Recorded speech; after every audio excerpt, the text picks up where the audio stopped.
Welcome into the official. All right, we are continuing our second round 2025 freshman mock draft. These are freshmen who won't hit campus for about a year from now, but still important in your C2C leagues, in your college fantasy dynasty leagues, that you know what is coming, similar to how an NFL dynasty team or player may look at rookie classes years out. So it's exactly what we're doing here, just on college fantasy football.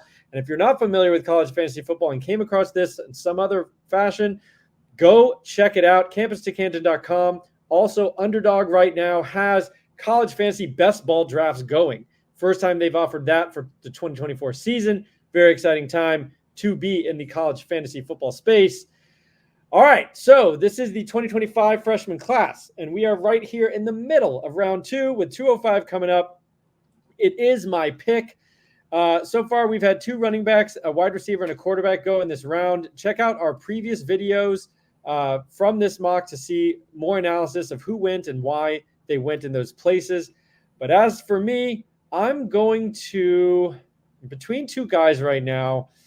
The question is, the one guy I definitely want to secure, is he going to make it to 208? I don't know. Think I'm going to risk it. I'm going to take CJ Wiley. He's going to FSU. Again, I don't know. At this point, I think it's a little wild, wild west. I don't really know where you guys stand, exactly who's in your top picks right now. Wiley may have lasted. He may not have. But I do like the landing spot, actually, at FSU. Offense is pretty decent under Mike Norvell. And I think he'll earn playing time pretty quickly. I like his ability to be – I think he can be kind of interchangeable. I mean, he has a body of an outside guy, but I think he could be a little more versatile. He's already over 200 pounds. He scores very well in athleticism database. I also liked, his route running. I liked his film. For a bigger guy, he seemed to show the ability to kind of break down and bend and things like that some of the taller, bigger guys don't show. So I kind of was a fan. I don't know if I was alone on that, but either way, he's mine now. And we'll go to David at 206. You could poke holes in this one pretty easily, but I'll go with Dallas Wilson. I don't love taking, obviously De'Corian Moore is the main guy headed to Oregon, so I don't love taking the second best receiver in the class. That's probably not ideal, but he's sudden. He's got good size. If a wide receiver doesn't have suddenness, I'm probably going to be out. And so at least he has that part. I think he has a little Tasmanian devil to him a little bit. I do like his energy, and he's not afraid to go across the middle. And he actually I think he plays fast. And so I think he'll be a playmaker.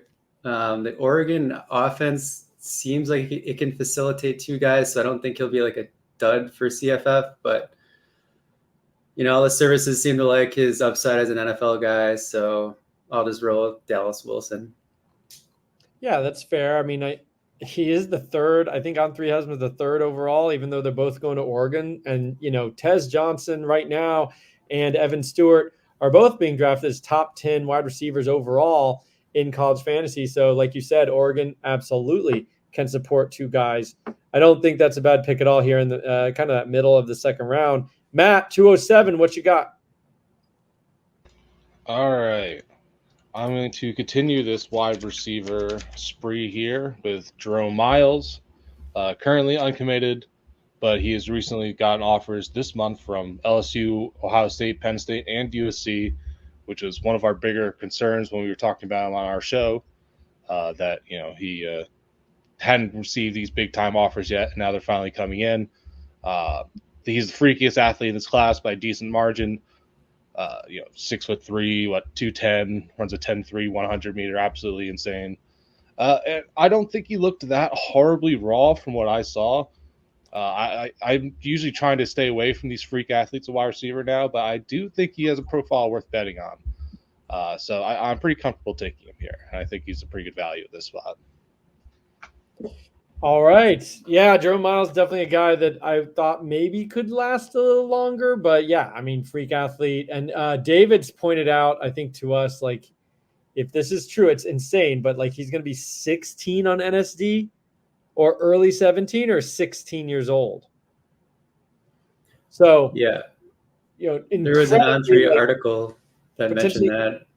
yeah, Go ahead. potentially like historically young. I don't know if we've ever seen that before. Just incredibly young for the class, and obviously getting major offers now. Has he decommitted from his previous commitment, and now he's getting, you know, big time SEC offers, if I remember correctly? Yes. So, you know, helium there a lot on Jerome Miles. Okay, we're back to me. I'm going to pull the cord here on Lloyd Jones, QB, for the 208. You know, maybe it's early. I know you guys like him. I know I like him. And I said I wanted to get some more quarterback depth in this second round. Classic upside pick. You know, I think he's really athletic. We've talked about him before. We've profiled him on the official, you know, more in depth. But, you know, he's an athletic guy, can run, very interesting arm angle, cannon for an arm. So, you know, got it all, the building blocks that we want to see, and headed to Texas Tech. So inevitably people are going to say he's the next Mahomes. So yeah, I think that's a nice spot for me. I didn't want to wait any longer and try to wait for 211. I figured he might go near the end of the second round. So I'm jumping it and taking him here at 208. We're going to return with the back half of the second round and get more of the official, get more of recruiting 2025. This has been The Official.